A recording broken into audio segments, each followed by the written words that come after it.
Welcome to Phoenix and Flame, my podcast about pushing through and transforming even when you feel like a pile of ash.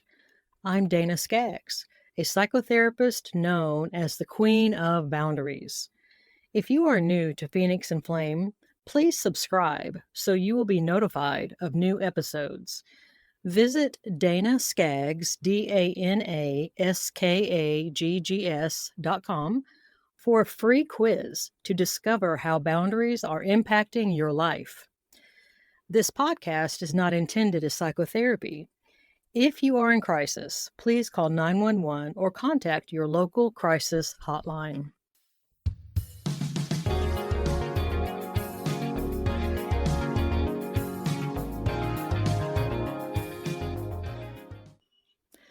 Welcome, friends, to Phoenix and Flame. We are going to have a fantastic connection today. Joining us is Susan Winchester. Now, Susan is the past chief HR officer for Applied Materials, a Fortune 150 Silicon Valley company, and Rockwell Automation. She is an author and sought-after keynote speaker and HR consultant known for her book, Healing at Work, a guide to using career conflicts to overcome your past and build the future you deserve, with the co-author, Martha Finney. Susan, welcome to Phoenix and Flame. Thank you, Dana. I'm delighted to be here. This is fantastic. Now, I also wanted to point out that you also guide executives, managers, and employees on how to leverage the workplace as a laboratory for emotional healing to accelerate human potential and organizational performance. That sounds absolutely amazing. Well, we've kind of taken the workplace and flipped it upside down because so often our work experience, our relationship with people we work with can be a great source of a lot of painful emotions. 100%. And so, what Martha and I do in the book, and then I've had the privilege of sharing all over the world publicly on public stages, etc., is really teaching people how to start looking at the workplace as a laboratory, as your own practice place for practicing new ways of interpreting what's going on around you, new ways of responding versus some of the behaviors that we might have used when we were younger to try to navigate our environments, and actually using workplace conflict as a catalyst for that emotional healing. That is fantastic because I think, unfortunately, we hear people talking about their work as something to endure, Mm-hmm. something to just get over with so they can get back home, or a place of stress. You hear people frequently complaining Yep. about work issues and this kind of thing. So I love the way that you are essentially turning that inside out, because we all spend so much time at work. And you're saying, hey, wait a minute, this could be a phenomenal opportunity to really move forward and kind of heal some of those things that have happened in the past. Well, and I think that's really the key, what you just said right there. And I can tell you from my own experience. So I spent 36 years in the corporate HR world, working with some amazing companies. And I was completely clueless, completely unconscious to how much my growing up in a dysfunctional childhood, even though my parents did the very best that they could, it's not about judging our parents, but how much that experience shaped how I would later experience my workplace, how I would experience my bosses, people in authority, how I would experience peers. And that connection was such a missing link for me. And as Martha and I were doing the research for the book, I discovered and couldn't believe it that, there are a lot of us that grew up in dysfunctional childhoods. And I never really thought of my childhood as a dysfunctional childhood. I knew that people had it a lot worse than I had it. But in discovering a really important study that was done in the late 90s by the Centers for Disease Control and the Kaiser led by two doctors, Felipe and Anda, they did a quick survey. They asked 17,000 adults in the US. So it was a fairly homogenous group of people. The good news is the study's been replicated in lots of other countries as well. But they asked them to indicate whether they had experienced what they called the adverse childhood experiences, the ACEs. And there are 10 of those. And they fall into the categories of abuse, sexual, emotional, physical abuse, neglect, things like incarcerated parent, violence in the home. There's a number of different things that fall into these ACEs. And they asked 17,000 people before the age of 18, how many of these did you experience? And they were shocked when they discovered that nearly 2/3 of those people said that they'd experienced at least one of the ACEs, and 40% had experienced two. And then there's that group of us, like myself and Martha, who fall into the 4 or more ACEs. And I never would have associated the word trauma with my childhood. It was not a word that meant that it just didn't resonate for me until a therapist suggested I go to a healing trauma program. I remember thinking, I wonder why she wants me to do that. But what I found in that program, it was an amazing program at Onsite down in Tennessee, is that they Mm. describe trauma as either a big T trauma, like the ACEs, in other words, a significant moment in a child's life. But then they also introduce the concept of little t trauma. And what that basically is when you experience a feeling of helplessness over a long amount of time and chronically experiencing that alone can equate to a big T trauma. And it was sort of a revelation to realize that, well, I never thought about how much growing up with a dad who had his own issues, who had probably his own dysfunctional childhood. He had a lot of rage, unpredictable rage, how much that would shape me as a leader and as an employee in a company. Because what I don't tell a lot of people, but I do now because of the book, is that 30 of my 36 years, my accomplishments were really fueled by my own underlying belief that I wasn't good enough. And it was like a hamster on one of those wheels going into work every single day, feeling like I had to prove myself over and over and over every single day. And if I, would if I had a day where I'd come home and think, actually my whole experience was go home at night and beat myself up because I never felt like what I was doing was enough. That was a vicious cycle that created a lot of anxiety. For me, it was anxiety, fear, stress, all those painful emotions that we don't like to feel. And like a lot of high achieving perfectionists who are trying to manage their environments, we turn to unhealthy self soothing habits to try to take the edge off. And mine was Chardonnay. Chardonnay was my best friend for a long time. Luckily, I had to break up with Chardonnay. Thanks to God intervening in my life 20 years ago. And I'm very grateful to be sober for 20 years. And now learning healthy ways to manage when I'm feeling dysregulated, learning how to take control of my experience, which is what I teach in the book.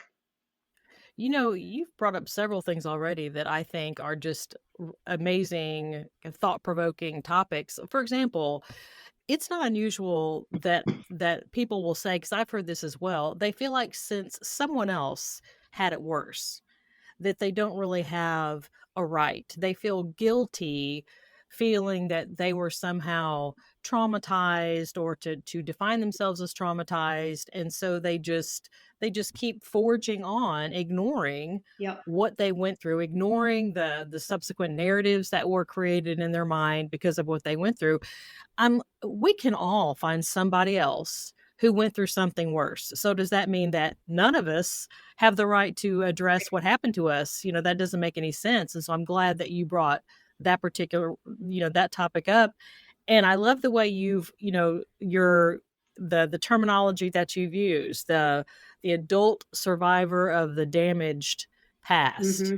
I think that Hmm. goes down a little easier than for people than saying that this I was Right. traumatized when really maybe they were, but it was a small T trauma over time, which resulted in a large T. Yeah, it's a great point. In fact, I'll mention a great book that I recommend everybody read by Dr. Peter Attia called Outlive. And he does a beautiful job describing, all the things we need to be doing for healthy, long lives. And in his book, he quotes his own therapist, a guy named Dr. Jeff Wilson. I think it's Dr. Jeff Wilson. I can double check that. And I use his quote when I'm doing my keynote because it's such a beautiful description of childhood trauma. And he basically says that, basically trauma is a big word, but if you were a child and you experienced a sense of helplessness and had moments, whether they were really moments or just perceived moments where you felt unsafe, you felt fear, that alone equates to having experienced a traumatic experience. And so that feeling of, I think a lot of people can relate to feeling helpless, whether you Right. had an alcoholic parent, a narcissistic parent, overly critical parent. There's a lot of, I think people can relate to that feeling of helplessness more than the term of trauma. So, whatever word you use, I think it's healthy to start to acknowledge that we maybe did experience some things, whether you describe them as trauma or a feeling of helplessness, but those things are absolutely influencing you in the workplace as well. And it's called, what I call the unconscious wounded career path, when you're oblivious, like I was most of my career, to how much those influences are affecting your relationship with basically everybody, including yourself at work. As I was reading your book, and I was going to bring up a couple of things from it because I wanted to ask you, first of all, what your experience was in writing it. Because you, as you said earlier, you are quite open in the book and you were very transparent, which on Phoenix and Flame, we love this because I pretty much that's a requirement of all my guests that we admit Yeah, that we've gone through some pretty hard stuff ourselves so that we can right. build a community that we're all in this together. We all kind of know what this feels like. And you do that in your book. What was that experience like for you, kind of laying that out and being honest about some of those very raw experiences that you had? Well, let me tell you that it almost didn't get published. Honestly, there was a moment Martha and I had finished the manuscript and we were ready to turn it in to be published. And I froze. I could not do it. I was feeling sick. I felt that I was going to be judged professionally. I felt that I was going to be judged personally. I mean, I'm very open about the Mhm. experience that I experienced, my sister experienced in our childhood. And so I was really worried about people that knew my dad being really upset. In particular, I was most worried about the wife. My dad had passed away, so his widow. And I was frozen in fear of letting people know basically me and the truth of what my childhood was like. And Martha, thank God for Martha, she came across a woman named Celine DaCosta, and she had an ad. It was like a New Year's Day ad that said something like, do a 90-minute one-on-one intensive with me to break through whatever's holding you back, or something like that. And we knew that Celine, because Martha did some research on her, had worked with a lot of people that we admire and respect. And so I basically engaged Celine to help me figure out what I needed to do to break through the fear. And she's been my coach now for 4 years, by the way. She's really good. But what she did is she took me into a very calm meditative state and helped me really look at my purpose for writing the book, and my why for writing the book. And even in that 90-minute session, I realized that my purpose was to help wake people up to this unconscious experience that they're having in their careers, wake them up so they can step onto the conscious healing career path, which is how you use the workplace as a place for healing. And what Celine really did was she helped me realize my why was way bigger than my fear. And we also planned different scenarios depending on what happens so that I felt prepared if I were to get, judgment from either personal or professional avenues. But once I had that breakthrough, that my why for writing it, it was like, okay, let's go. And I have not looked back. And the more open, the more I share with people about my own experience, the stories that I tell when I do my keynote really brings it alive for people. And they realize that they are not alone and that there is a different way to experience their workplaces and their careers. I love this so much. I mean, I admire what you did and you found a way to face what you were feeling. You found a way, you didn't feel like you could do it on your own, so you found someone else to come alongside and walk with you on that journey, and that is such a testimony to other people that might be kind of locked in a moment on their path and don't know what to do. I want to bring up, based on what you just said, there's a section in your book that I have like 2 check marks by. I have this system when I when I read books, Uh-huh. I'll underline things that are, I think are important. I want to know, I want to go back, but I have like check marks that I put by things that are especially Love important. it. So if I want to go back and just go to the highlights, I know to go back to the check marks. And you have something, it's actually on page 109 Mhm. of your book, and you were talking about, healing in the workplace and kind of, talking about it's not going to heal everything in your whole life, Right, right? right. You have it's not like some big huge panacea that goes across the board because we still have families. Mhm. And you said, in fact, the healthier you become through healing at work, it's possible you will see pushback from your family of origin Mhm. because you might be demonstrating new ways of relating to them, to the world, and to yourself that will feel like an effrontery, a rejection of established family cultural patterns. Mhm. I think that is spot on, nail on head. Yep. That happens a lot. I completely agree because when we start to realize that the responsibility of determining our value belongs to us and not other people, there's a major shift that happens. Oh, I get chills when I'm talking about it. Because what I learned when I was little is that it was this was unconsciously learned. Of course, my dad didn't try to teach this to me, but I learned and believed that it was everybody else's job to determine my value. And my job was to be as perfect and as people pleasing as possible to earn that much needed validation, particularly from men in authority in the workplace. And as I have been on this healing journey, and we'd call it healing at work because it is a journey, we're never done with this work, Yeah. but starting to realize that as I'm changing my relationship with myself and taking responsibility for my reactions, my interpretations, my responses, etc., and letting other people be responsible for their own property, as Melody Beatty puts it in her wonderful book, The Language of Letting Go. That starts to shift everything. It shifts how we interact with people. I love the work you're doing on, getting really clear on boundaries Mhm, because I think that the inherent outcome of the sentence that you just read is that we do start to mhm. create different boundaries with relationships that we've had in the past that they don't always like. you know, Mm. I, as a recovering perfectionist and people pleaser, it's really, I still have to work really hard to say, well, I love you, but no, I'm not going to do that. And people can have their own reactions, but I think that's the most important thing is realizing that their reactions belong to them. But that's an uncomfortable place to be, as you know, with the work that you're Mhm, doing. But the mhm, the reality is that as we start to take that responsibility for our own view of ourselves, our value of who we are, our validation of our abilities and our capabilities, rather than constantly, I was such a needy person. I was completely unaware of how needy I was, basically wanting everybody to pat me on the head and tell me what a good girl I was and how annoying that is. I kind of look back now and I think, God, it's surprising I made it this far in my career.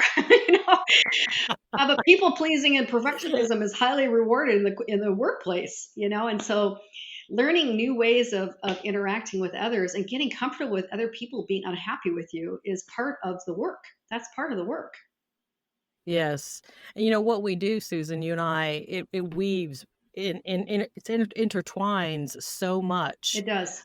As I was reading your book and thinking about what I do with the boundaries work, and it's just, because understanding what belongs to us and what belongs to somebody else is Yep. key. It is. Setting the boundary is one thing, but then having to defend it because there will be, and use the term pushback, and I've used that myself many times. Hmm. People don't like it, and so sometimes, as your point, you can be at work and kind of be coming into your own and having those opportunities to Yep. learning how to set boundaries. Then you turn around and try to do that with family members, and they're not having it. Yep. Yep. Yeah, my expertise is in the workplace, so I do believe this all translates into our personal lives as well, obviously. Because as we get more clean with ourselves, taking accountability and responsibility for every single thing that's happening in our life, And we start to practice. I have a simple 3-step methodology that I teach people for workplace conflict, but it also works really well for personal conflict. I've used it myself personally as well. I call it the rapid power reclaim. How do you reclaim your power quickly when you feel destabilized? Or is Kelly L. Campbell, who wrote a wonderful book called Heal to Lead. She talks about how important it is for us to manage when we get activated. She calls it activated. I call it getting triggered, emotionally triggered. But taking responsibility when I feel upset because of something that I perceive you've done to me. Maybe you gave me a hard look in a meeting and I've interpreted it in a negative way. And I start to have all these emotions of I'm not good enough and I need to go into people pleasing and perfectionism, all my tap dancing that I would do. And instead, really learning how to calm yourself down. First of all, the first step of the rapid power reclaim is called create choice.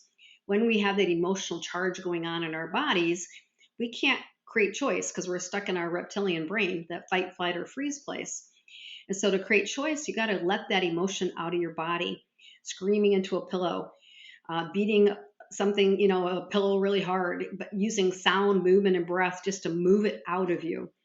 And once you've done that, you now have the ability to step into step 2, which I call elevate action. So rather than going into all of your old behaviors, for me, the exhausting people pleasing and perfectionism, for other people, that might being a bully. For some people, they're trying to hide, staying off the radar, sort of fight, flight, and freeze and fawn all show up at work every single day. Mhm. Taking a moment to really think about what can I do to elevate my action in this moment, and calmly using the prefrontal cortex, the executive part of our brain, to help us put a path together that would be different than how we might have responded in the past.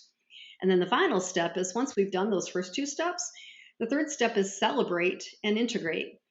And all that means is that when we focus on something that we've done differently and we're giving ourselves kudos for it, that's an act of positive psychology, focusing on the positive, Mhm.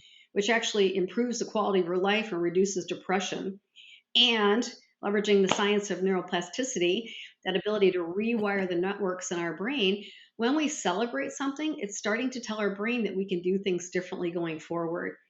And as we just practice more and more with that simple 3-step process, it actually starts to calm the whole nervous system.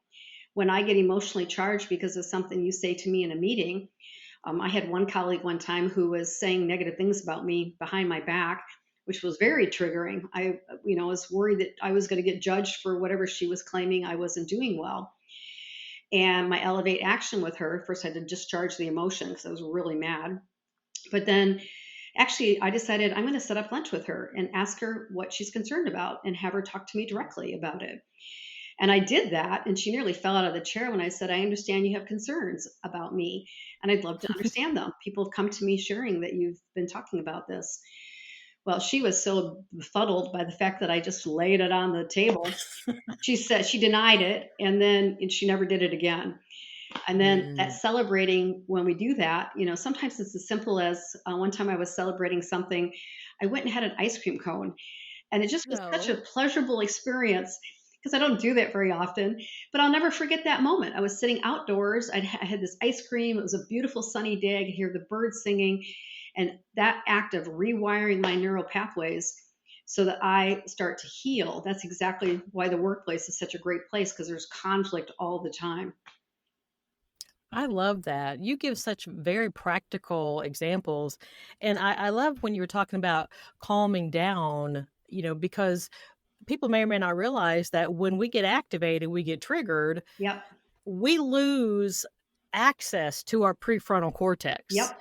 When that, fight or flight fawning kicks Yep. in, that reptilian brain, that emotional part of our brain takes over, and we don't have the ability to No. be reasonable and logical until we calm ourselves down. So Agreed. that is fantastic. Yeah, we cannot create choice until we move that emotion out of our bodies. And that's, one of the, Selena's given me many gifts, but one is learning how much the body stores this emotion and how debilitating it can be when we aren't processing it out of our bodies using whatever method you want. Sound, movement, and breath is all that matters.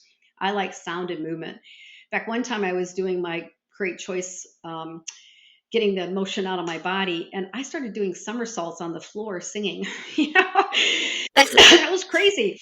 But it was getting my energy, my anger, my sadness, my fear of abandonment, whatever it was going on, out of my body so that I could then get into that prefrontal cortex to say, okay, well, what do I need to do now? And there's some really powerful methodologies for doing that, which we don't have time for today. But that really is a game changer when you start to process your own emotionally charged reaction to something happening in a really healthy way. And actually, Kelly Campbell, my friend, I saw her last week when I was in New York. She created something. I have to find it, but it's like My Healing Menu, I think it is, myhealingmenu.com, where she provides all these different modes of somatic body work, processing work. I think it's called myhealingmenu.com. You can look up Kelly Campbell and type in menu. I'm sure it would come up. She's done Yeah. an amazing job compiling a variety of different methods. But it's simple: sound, movement, and breath. It could be just jumping up and down and yelling and screaming. Um, I have a blue baseball bat I got from Amazon for $5. Sometimes I'll take that baseball bat and just go whack on a couch or a chair and just yell while I'm doing it. And then you feel sort of a discharge, and then you go, okay, now what Mhm. do I need to do? Oh, all right, now I can get into that smart part of my brain. I love this. I love this. Now, I want to ask you, you came up with this wonderful phrase, bumper car Okay. moments. Yes. Tell us about bumper car moments. Yes. So bumper car, just imagine riding the bumper car ride at the amusement park, and you're riding along and your friends are laughing, and someone taps you and it's funny, and then all of a sudden someone sneaks up behind you and slams into your car, and it feels like a huge crash has just happened. Your whole body, reverberating. Well, that's what workplace conflict often feels like. When somebody's done something or not done something, or we've done something or not done something, but we feel that emotional charge, we feel activated, as Kelly says, triggered. The responsibility is how to manage that effectively. Well, we all know at work it happens all the time. Maybe a boss has given you some feedback that caused you to feel not worthy. Maybe a peer's done something that makes you feel like you can't do anything right. Whatever your emotional trigger is, this concept of bumper car moments, Martha and I both independently came up with that concept. And when we were brainstorming for the work we were doing with healing at work, we thought this is exactly what we're talking about with workplace conflict. It feels like you've just had a crash. And sometimes the other person doesn't even know a crash has happened. For example, one time someone who worked for me came into my office one day in tears and sat down and said, when you said this in a meeting 2 days ago, I took it to mean this about me. And God bless her for her courage to come in and talk to me, because I didn't even know she felt a crash that's by something I'd said in a meeting. And when she Mhm. told me what I said and her interpretation, I was able to say, oh my goodness, that is not at all what I meant. So she had a misinterpretation of something I said. For her, that was a bumper car crash. She spent 2 days ruminating about it and had the courage to come in and ask me to clarify it, which I did. And then all that emotion was drained out. But we love this concept of bumper car moments. In fact, on the cover of the book, as you know, there are two bumper cars facing off. Mhm. Um, and that is often the cause for a lot of painful experiences for people, because their limiting beliefs about themselves are being kind of brought forward front and center. They go into all their old strategies, which can be exhausting. And we like the language, because even teaching companies how to use common language, like, oh my gosh, Dana, we just had a bumper car moment, I'm so sorry, let's sit down and talk about it. It gives people a language Mm. that's a way of kind of de-emotionalizing what just happened, Yes, yes. methodology to find out what really happened. And we have so many assumptions that we make all the time about other people, which Yeah. are 99% wrong, including the assumptions I make. And that's what a bumper car moment is. It's actually the moment, the catalytic moment for someone to catch themselves before diving into that pit of painful emotion, to actually apply the rapid power reclaim. The bumper car moment is the catalytic moment for emotional healing. I love that, to be able to use those opportunities to, put into motion these coping strategies and to Exactly. get to get better rather than hiding from it or running, avoiding or, Yep. sometimes people I assume people at work, and maybe you can give some other examples, they would make it as something like that example you just gave. If she hadn't have come to you and she just decided in her mind that she made an assumption and decided it was true, and rather than coming to you, and part of what she did was she was able to set a boundary where she was owning her own feelings, but she wasn't owning yours, and Correct. so she was able to come and talk to you about that. So that was fantastic on her part, but so many other people don't engage in those conversations. Right. Yeah, and actually, there's another great book called The Power of Discord by Dr. Ed Tronick and Dr. Claudia Gold. And they do a beautiful job of describing how powerful conflict between two people can be in building even stronger relationships. And that so often we want to run away from conflict because it's upsetting. We're afraid, we're mad, we have all that triggered emotion going on inside of us. But actually, when we step into the conflict, the seeking clarification, talking about the impact it had on me, there's lots of different ways, lots of different methods for having these difficult conversations, that we get stronger and stronger at being able to understand that a lot of times the other people's reaction, behavior, whatever they're doing has nothing to do with us. And we take a lot of things to mean a lot of things about ourselves, when in fact, just like this one particular case with this woman, what I had said had nothing to do with her. I had a lot of respect for her professional capability. But you're right, most people want to hide from the conflict, run from it. But actually, when we start practicing using it, because we all get emotionally charged at work, we all get emotionally activated and triggered. And so the Mhm. next time that happens, rather than just staying mad or emotionally upset or depressed or sad and ruminating about it, sometimes I would ruminate for weeks about something that happened. What a waste of emotional effort. That's why I talk about it's really unlocking an organization's potential through its Mm. people to create even greater performance than what they're already creating. If you deal with it in the moment, you move through it by doing the three-step process I talked about, and you're able to address the person that you feel has done something to you, or has caused this reaction in a very effective way using some of the techniques, it can completely change the relationship. People often have, I have so much respect for this one particular person who came to me because she had the courage to come and seek out clarity about her assumptions, which were inaccurate. That is wonderful. It reminds me, years ago, a former patient of mine gave me this decorative piece, and it said, "Don't stumble over something behind you." Mm, And I think love that. that's what you're doing is you're really providing this illumination and these for people to see that work is an opportunity, that we don't have to keep stumbling over Right. something behind us, that we can really go into the workplace and be much Yes. stronger if Mhm. as long as we're owning these things and using these strategies. Yeah, I completely agree. And I love how you described that quote from one of your former patients or clients. I'm not sure what word you use in your work as a therapist. But it is true that we spend a lot of time, a lot of emotional, Celine would describe it as emotional labor that we expend over some of these bumper car moments.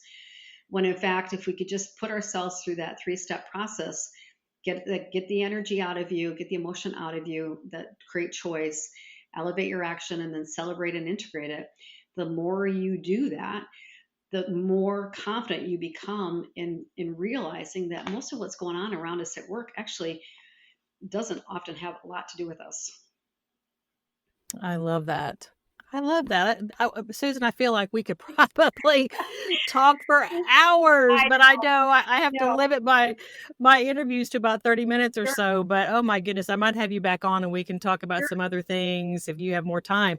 But let me find out. Okay, so the information I have here for my listeners that absolutely will want to get more in touch with what you have going on and what you have to offer, thehealingatwork.com. That is your website. Is this It correct? is. That is. I'm building a new website that Healing at Work will be a part of. But yes, healingatwork.com. You can get a lot of information, a lot of different resources available for people if they want to explore more. And so yeah, that's the best. That's the best place.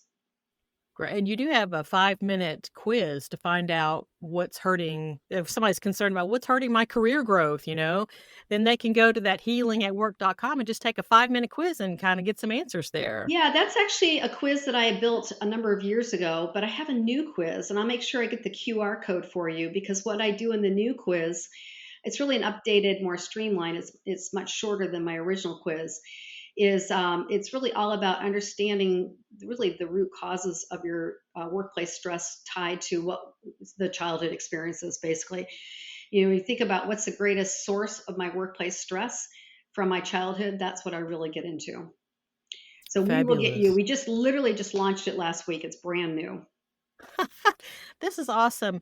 Susan, I appreciate your time and your wisdom and your energy and your experiences and your willingness to be transparent to come here on Phoenix and Flame and share this with all of our listeners that who knows where they are on their journey, that they're facing so many things that you have brought up today and that your information has helped them and given them some insight and some direction.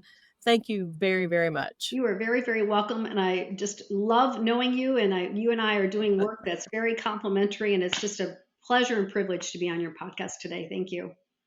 Fantastic. Listeners, I absolutely unequivocally know that you have heard numerous things today in this interview that you're thinking, oh my gosh, I have a best friend. I have a coworker. I have a family member that absolutely needs to hear what Susan has to share. Take this episode, copy and paste the link, send it through text, send it through email, post it on your favorite social media sites so we can grow our Phoenix and Flame community and let everyone know we're not alone. We are together in this. I hope you're having a great day. I hope the rest of your day goes fantastically. I'm Dana on Phoenix and Flame.